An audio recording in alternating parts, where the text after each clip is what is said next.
Okay. Boker Tov. Today's Daf Yomi is Yevamos Kuf Yudal, Yevamos 114, and we're going to start on the bottom two lines on Kuf Yud Gimel Beis of Yitzchak Bar Bisna. Irkasuhu Naftachei de Beit Midrasha. He lost the keys of the base medrash for Shus Haram. He lost them in the public domain and it was Shabbos. So Asla coming to Rabbi Pidas.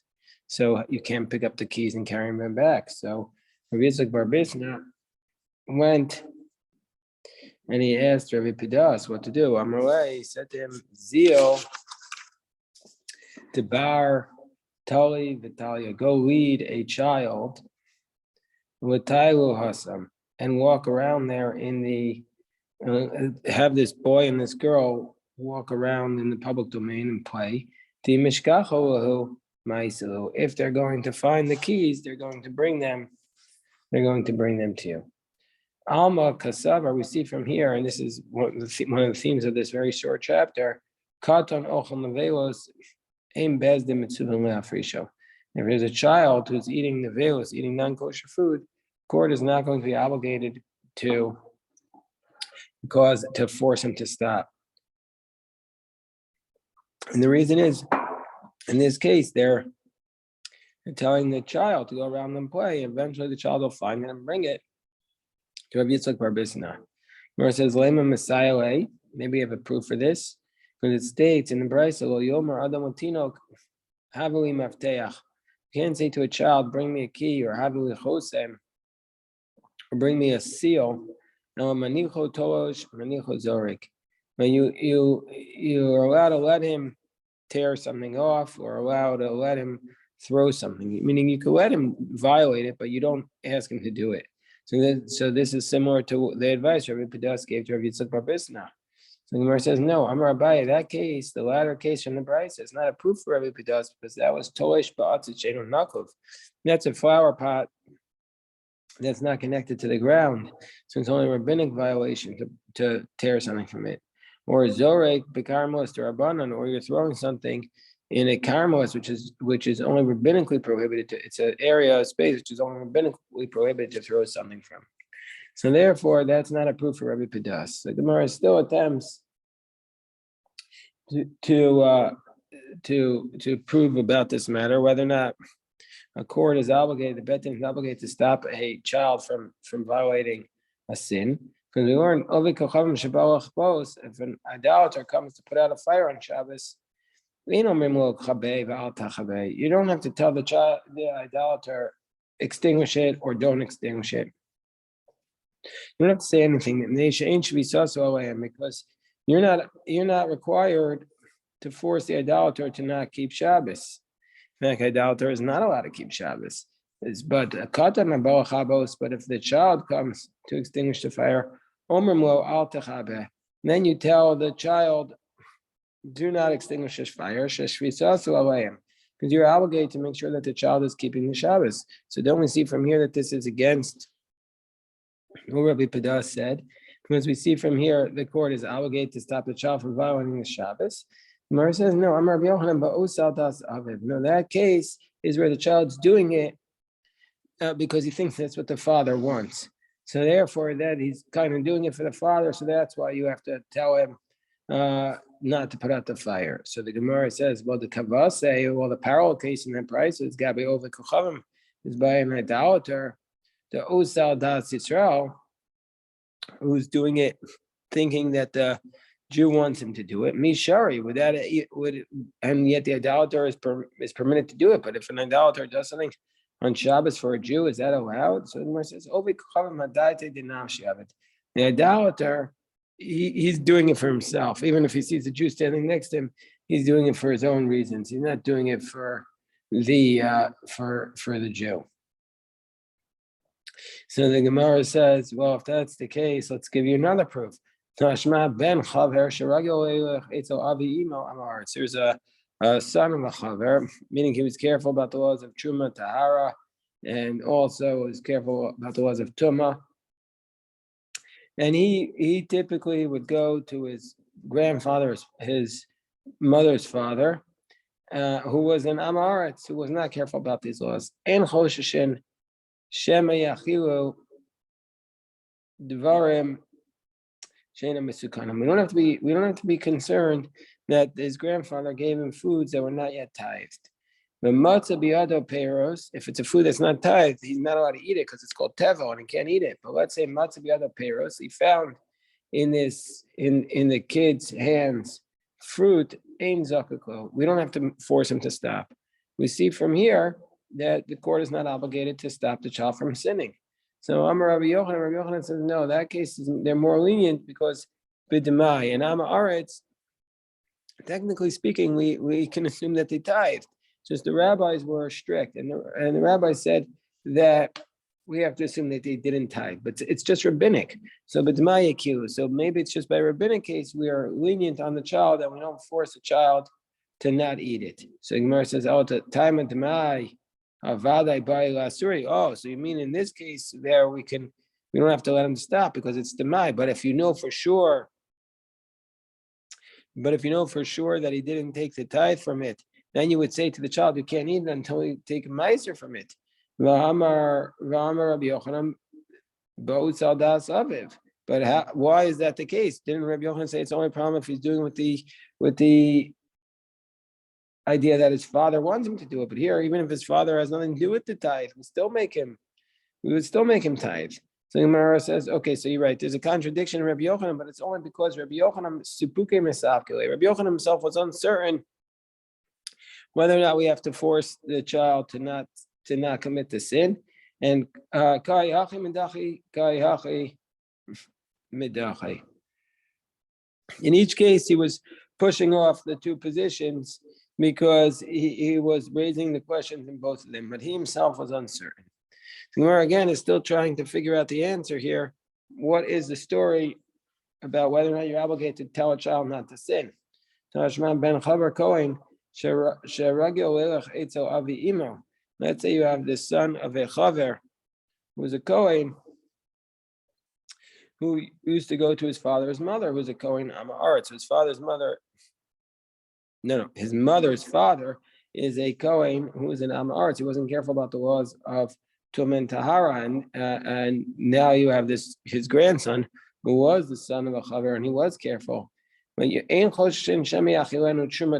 to be concerned that his grandfather fed him the truma that was tameh, which is biblically prohibited. Matzah biyado peiros, and let's say you find this truma in his possession, in zakako. You don't have to force a child to not eat it. So we see from here that, and here it's obviously biblical because truma is biblical, and truma tameya, you're not allowed to eat biblically speaking. And so still we don't force a child to not eat from this food. So the Gemara says, no, here we're talking about a case of truma d'Rabbanan. It's rabbinic truma, and that's the reason why we don't force him to stop. But by a biblical law, we would indeed try to get him to not eat it. Tashma, what about the next case? Yonik tinok v'holach me'ovodas kochavim l'behemat me'ah ve'en chosheshem b'yonik sheketz. Now, a child can go and nurse from a non-kosher, from an idolatrous, or from a non-kosher animal, and we don't have to be concerned that the child is nursing from something that's not kosher. But still, that's if the child goes on their own. But you're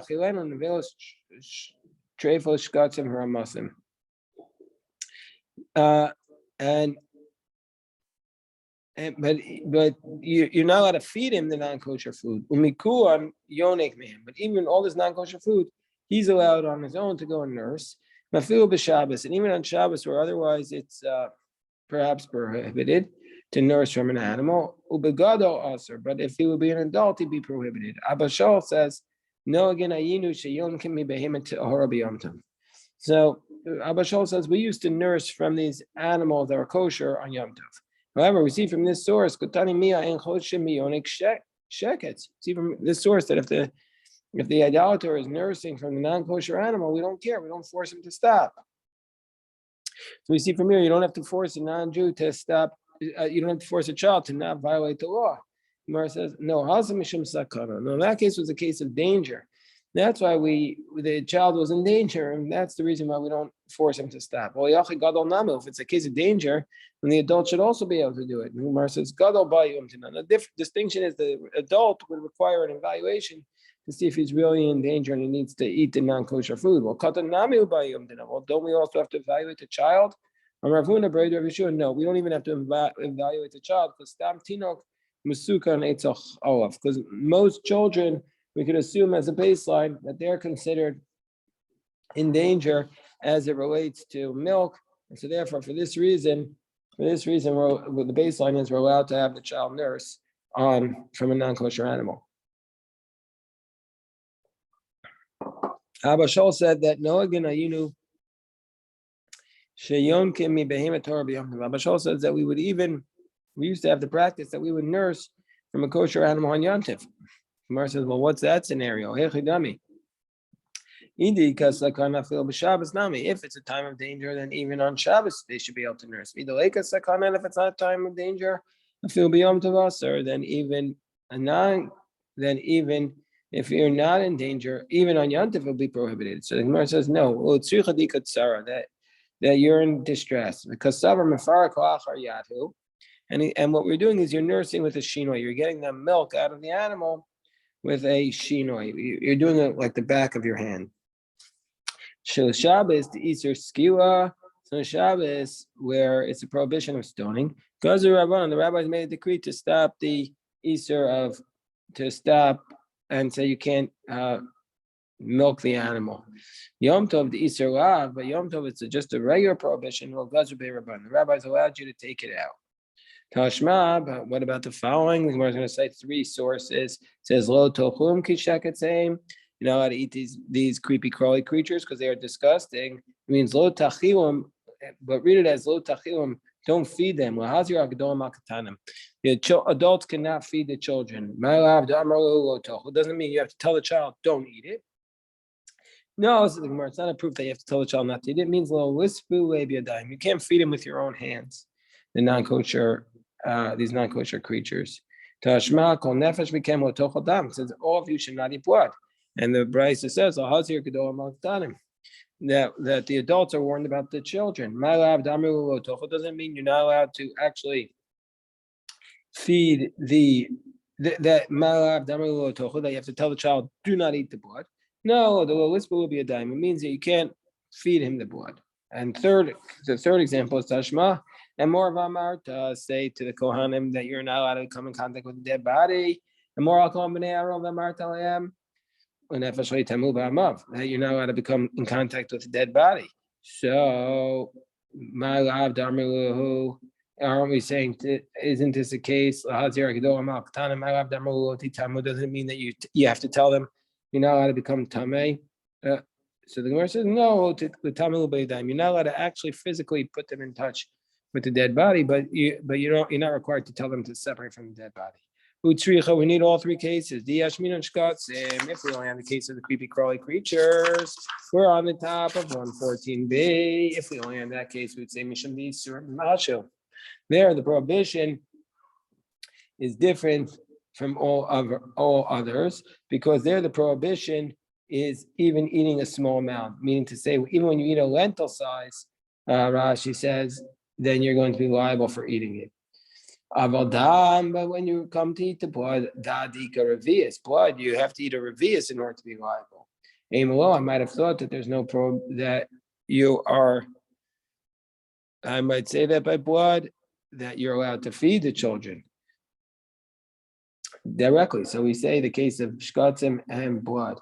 If we just have the case of blood, because that's severe penalty because you get kares. It's just a regular lav, I would say it doesn't apply. If you had these two, I would say Mishum Disur and Shalom Kol, they apply to all Jews.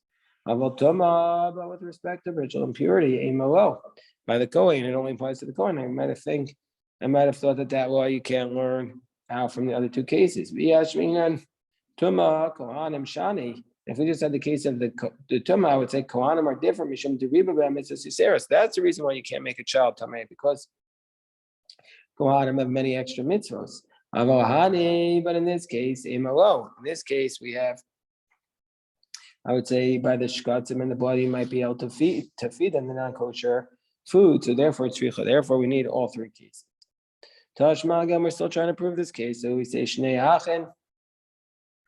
We're still trying to prove whether or not you can feed whether or not you're obligated to force a child to not do a sin. Let's say, let's bring proof from our Mishnah. You have two brothers, one is Pikech, one is Cherish, Nisu and Shtei Achios, Pikachos, and they're married to two sisters who are of sound mind. Meis Cherish Bal Pikachas. Let's say the Cherish who's married to the. So what's the case here? We have two brothers, one is Pikech, one is Cherish, and they're married to two sisters who are both of sound mind. And Meis Cherish Bal Pikachas. If the Cherish dies, and what should he do? So then the other sister who is of sound mind, she goes out without even Merchalitza, because their brother who's of sound mind, he's still alive, and so she's his wife's sister. So she doesn't get even Merchalitza. But Meis Pikech Bal Pikachas, let's say the Pikech dies, so Mayas Cherish Bal Pikachas. What should the Cherish do? So Motzias Ishto Beget, he should divorce his wife, because he's only rabbinically married to her, so he has to divorce her. And his wife's and his brother's wife, he can't do anything with her. He can't do yibum because he had been rabbinically married to her sister, and he can't do chalitza because he's a cherish, and a cherish can't do chalitza. But the Gemara has a question: Amai motias ishto beget? Why does he have to divorce his own wife? Tesav gabe katan ocham avelosu. Let her remain with him. He's like, since he's not of sound mind, he's like a child eating an avelos. So the Gemara says, so why is it prohibited? Don't we see from here that you have to stop a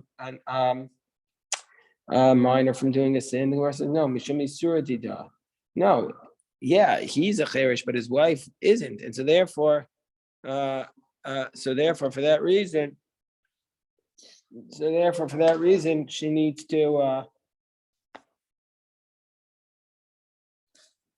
She needs to leave the marriage. The next case, Tashma Shnei Achim Pikhin Nisu and Shtei Achios. Let's say you have two brothers who are Pikhin, two brothers who are of sound mind, and they are married to two sisters. Achas Pikechas v'Achas Chareshes. One is Pikechas, but one is Chareshes. Meis Pikech Bal Chareshes. So if the husband of the Chareshes dies, Mayasa Bal Pikechas. So what should Mayasa Pikech Bal Pikechas? Teitze Mishum Achos Isha. So then the other husband, who is married to Bikeches, so the Chareshes can't marry him, so she's exempt because of Yibam because she's married to her sister, she doesn't fall to Yibam or Chalitza. But Meis Bikech Bal Bikeches, so but let's say the Bikech dies, so what Ma'is Bikech Bal Chareshes, so what should happen to the one who's married to the Chareshes? Motias Ishto Beged, he should divorce his wife with the Chareshes because he's only rabbinically married to her. Meishis Achad B'Chalitza, and since his brother's wife was a pikechas, and he's a pikech, he gives her chalitza. My motius issue again. Why does he have to divorce his wife? Beget. She's a chareshes. So teisiv gabe. Let her remain married with him. Katan ochel v'veilasu. She's a minor. She's the equivalent of a minor eating non-kosher food. Why do we have to force her to leave the marriage? The Gemara says, yeah, mishum isur didei, not because of her sin, but because of her husband's sin, because he's married to two sisters. So therefore, we force him to divorce her. And Amar Rava, so now we get to the third case. And this is why this is really why those two cases, the first two cases, were really just setups for this third case. Where it says, Rava, Tashma, Shnei Achin, let's say you have two brothers, Echad Cheresh, Echad Bikeach, two brothers. One's a Cheresh and one's a Bikeach, and they're married to two sisters. Achas Bikachas v'Achas Chareshes. So you have two brothers married to two sisters, and one of the brothers is a Cheresh and one of the sisters is a Chareshes.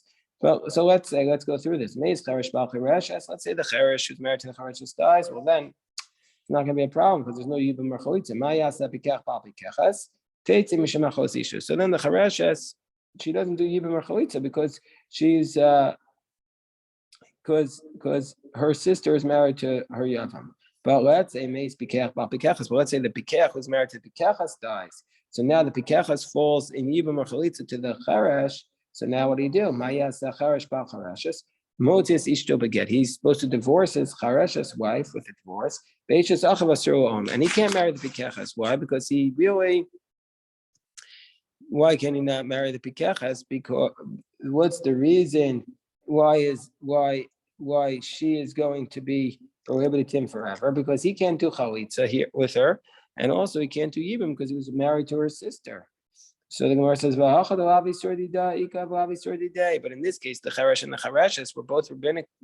They're both not of sound mind. So what's the reason? What's the reason why he can't? Why he has to divorce her?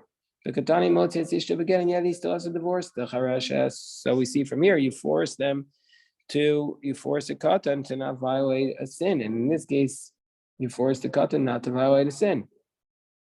Amar Shemaya Gezer Mishamatar Yevamos. In this case, no, you can't bring a proof from here that you have to force a child not to commit a sin, because in this case, there's a decree, because not everybody's going to realize that this case, not everybody's going to realize. It's a decree. What's the decree? Rashi says, if we're going to say, yeah, the charash could stay with the charash, so people won't realize what the reason is. They won't realize that the reason is because he's a child who's allowed to eat nevelos. Mesaver de kiddushin dida dachul al azika tipikachas achosa, and they'll assume that her betrothal has pushed off the zika of her sister, and so therefore they'll assume that the sister is free to the marketplace. They'll assume that the pikechas can go marry anybody in the marketplace, like kashara chosisha sheftur min chalitza. They'll assume she's exempt from chalitza, and that'll be a big problem. So that's the reason why we force him to divorce his haresh's wife. We finished this beautiful, very small but beautiful chapter called Paracheresh, and now we come to the chapter that is called Ha'isha Shalom, the woman of peace. So there's Aisha Rabbah, the great woman. That's the longest chapter and of the Ishas in Yevamos. There's Aisha Shalom, which is the woman of peace, and then there's the last chapter, which is called Ha'isha Basra. So what happens now? Aisha Shalom. Let's say a woman goes overseas with her husband. Shalom beino beina. There's peace between them, meaning we don't suspect them of fighting. V'shalom ba'olam, and we don't suspect that there's a war in the world. Ubava Amra, and she came along and she said, "Meis Bali, my husband has died." And then Tinase, we believe her, and so since everything's at peace, we believe her, and she can remarry on that basis. But let's say she says, or Tisyam, or she could do Yuvim. But let's say she says Shalom beino beina Muhammad ba'olam. But let's say there's fighting in the world, and so therefore we might assume that she's going to attribute the death to the war, even though she didn't actually have hard evidence. Or Katata beino beina, or she has a fight with her husband. So V'shalom ba'olam, while there's peace in the world. And then she says, "My husband has died." In a minute, then we can't believe her. We think she might be not accurate. Yehuda says, we only say she's not believed. She's always not believed unless she's coming crying with her clothes torn. The rabbi said, no, in either case, she can marry, meaning whether her clothes are torn or whether she just comes and says, my husband is dead, when there's peace in the world and peace between her and her husband. Tana Shalom beino beina. Why does it say there's peace between them? Meaning to say you don't have to know that there's peace. That's the baseline. But because we want to say the second case that there's a fight between them, therefore Tana Shalom ba'olam. That's why we say there's peace in the world. Tana Shalom ba'olam. The only reason why we say there's peace in the world is because that's the baseline. But it's because we want to point out that when there's a fight in the world, then you can't believe her. Amar Rava, my time at the Milchama. What's the reason why, if there's a fight in the world, we don't believe her? Mishum da'amri b'didami salkadaita b'didami.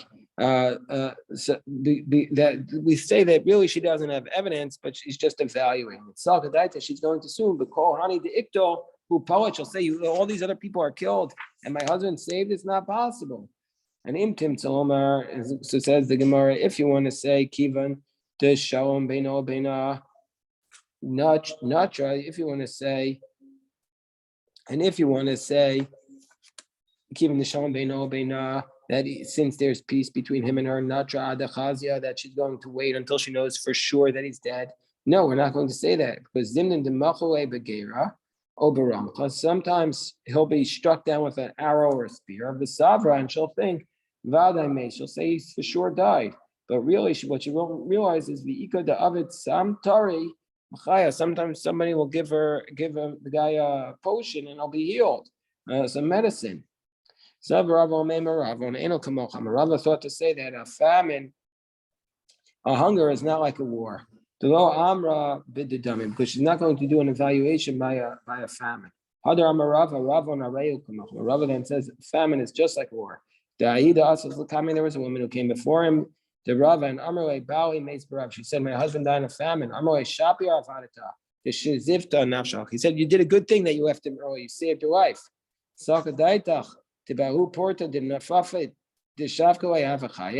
you think that that little bit of bread that he had left, he could have lived? So Rava was tricking her to see what really happened. So she said, yeah, you understand that you can't live like that. So then Rava said, famine is worse than war. In a war, if she says he died in battle, we don't believe her. But if she says he died in his bed, we believe him. But by a famine, she says he has to die and I buried him. Meaning famine is much worse than a war in terms of her believability. All right, we'll stop here, and God willing, we'll pick this up. God willing,